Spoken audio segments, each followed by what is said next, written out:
Welcome back, night owls. If you're joining me for the first time, smash that subscribe button and tap the bell, because tonight I'm dragging you into the shadows with three bone-chilling tales. These are stories from people who thought being home alone would be relaxing until the weirdness started. Think unexplained knocks, whispers in the dark, and shadows that don't belong. So lock your doors, pull the curtains tight, and let's step into the unknown together. Hi, I'm Sarah. It was late October, and I finally had the house to myself for the weekend. My parents were out of town. Our place is small, 2 stories tucked at the edge of a quiet neighborhood. I was loving the peace, sprawled on the couch watching a movie around 10 p.m. when I heard it. 3 hard raps on the front door. I paused the movie and sat up. I wasn't expecting anyone, and it was way too late for a delivery. I crept to the window, peeked through the blinds. Nothing. Just the empty porch under a flickering streetlight. I figured it was a prank and went back to my movie. But 5 minutes later, same rhythm, same force. I grabbed my phone and texted my best friend, asking if she was messing with me. No reply. I checked the window again. Still nothing. My heart was pounding, but I told myself it was just the wind. Then, 10 minutes later, so loud it echoed through the house. I froze, the silence pressing in around me. I called my neighbor, Tom, who lives across the street. He was groggy but said he'd check it out. While I waited, the knocking stopped, until I heard something worse. A faint tapping, like fingernails, from the back door. I ran upstairs, locked my bedroom door, and hid under the covers, clutching my phone. Tom came over and looked around. He didn't find anyone. No footprints, no branches, nothing. But he noticed the back gate, always latched, was wide open. I hadn't touched it in weeks. I crashed at a friend's place that night, and the next morning my parents found a muddy handprint on the back door's glass. I still don't know what was out there. Creepy, huh?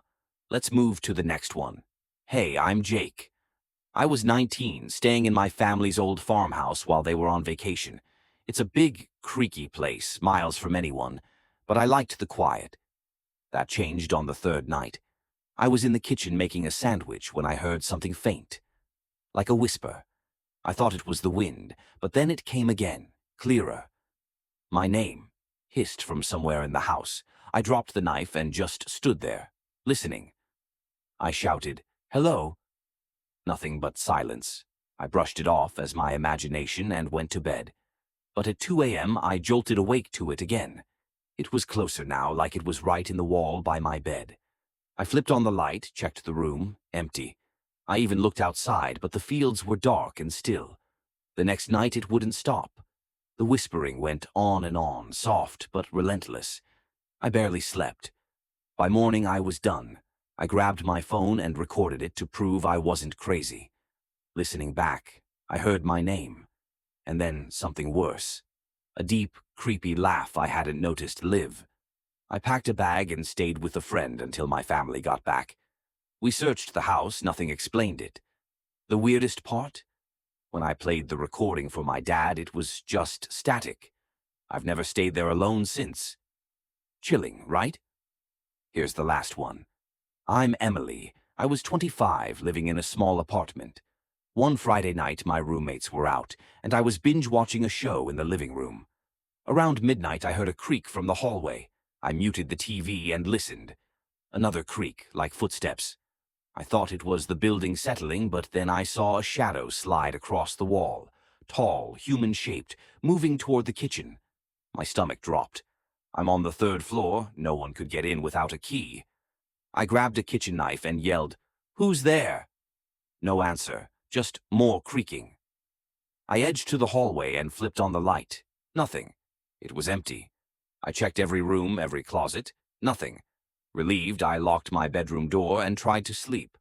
But at 3 a.m., I woke up to breathing. Loud, raspy breaths right by my bed. I hit the lamp, and for a split second I saw it. A tall, thin figure in the corner, staring at me. Then it vanished. I screamed, ran to the living room, and called the police. They found no break-in, but my bedroom window, always locked, was open an inch. I moved out a week later. I still don't know what was in my apartment that night. There you go, 3 creepy Home Alone stories, straight from the people who lived them. What do you think? Ever had a spooky moment alone? Tell me in the comments, and if you enjoyed this, hit that thumbs up and share it with your friends. See you next time, and maybe keep the lights on tonight.